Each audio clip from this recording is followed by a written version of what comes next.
So welcome guys, nice having you back online.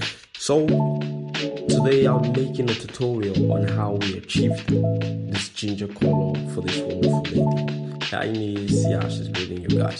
So the first thing to do while tinting a customer's hair is to section it. Don't forget that, section the hair, full piece. If it's a low cut, no need to section it.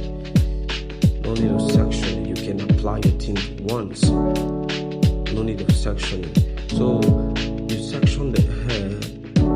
So the next question is what color to use. Now I'll be showing you the color to use. You'll be using your gold color. Here we have it, the powder one.